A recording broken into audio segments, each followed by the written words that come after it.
გავაგრძელოთ კუდის მოქსოვა.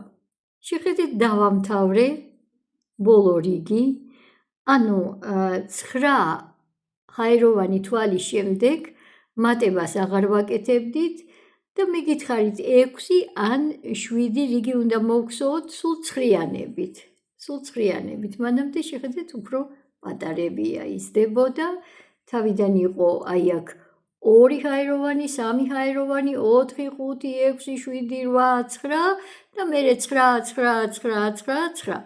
მე მაგალითად ეს ცხრიანი რიგები გავაკეთე 6, მეტი არ გამიკეთებია. ვისაც უფრო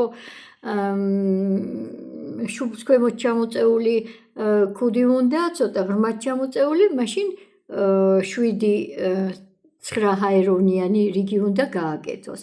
ეხლა მე გაჩვენებთ როგორ დავამთავროთ ბოლო რიგი, როგორ მოვგზავნოთ ბოლო რიგი.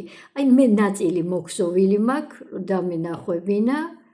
აი ეს პატარა დეტალებია შუაში გაკეთებული და ძალიან უხდება შუბლს ესეთი დეტალები. აი დავიწყოთ მოგზოვა. უნდა მოვგზავნოთ თაღში 3 უნამატო. შემდეგ 4 ჰაეროვანი, 4. მერე დასაწყისში შევიდეთ, აი ნახეთ სად შევედი, გამოვიტანოთ თვალი და პირველი მეორეში გავაძვრნოთ, ანუ შემაერთებელი თვალი გავაკეთოთ. შემდეგ ისევ უნდა მოვგზავნოთ 3 უნამატო.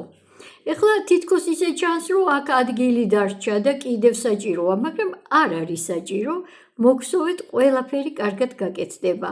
ანუ თითო თაღში კეთდება 3 უნამატო, შემდეგ 4 ჰაეროვანი, ნახეთ 4 ჰაეროვანი,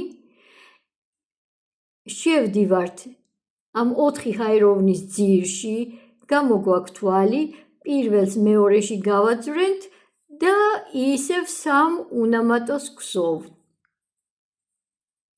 ერთხელ კიდევ გავაკეთებ და მე მგონი საკმარისი იქნება. ეს შეგიძლიათ ხელითაც გადაანაწილოთ, ესე ცოტა. მაგრამ ჯობია ჯერ მოგსოვოთ და მერე მივხედოთ თუ რამე არ მოგვეწონება. 3 უნამატო, 4 ჰაეროვანი, შემდეგ შევდივართ ძირში, აი ასე, შემაერთებელ თვალს ვაკეთებ და ისევ 3 უნამატოს გსოვთ. ანუ ერთ თაღში იგზოვება, ესე იგი 3 უნამატო, მერე 4 ჰაეროვანი,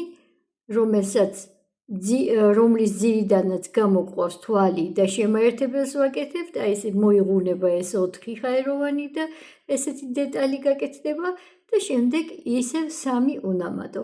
ეხლა გაჩვენებთ იმ ადგილს, სადაც უკვე გაკეთებული გვაქვს. აი ნახეთ რა ლამაზი დაბოლოება მივიღეთ. საერთოდ მოგზოვილი ნივთის ბოლო დამუშავებაა გარეცხვა. გარეცხვა, რომელიც თვლებს უფრო უკეთეს სხდის, უფრო ერთნაირს და ლამაზს. აი შეხედეთ რა ლამაზი ზემოთ, რა ლამაზი გვირილასავით დასაწყისი აქვს და ერთნაირად განაწილებული. ძალიან უხდება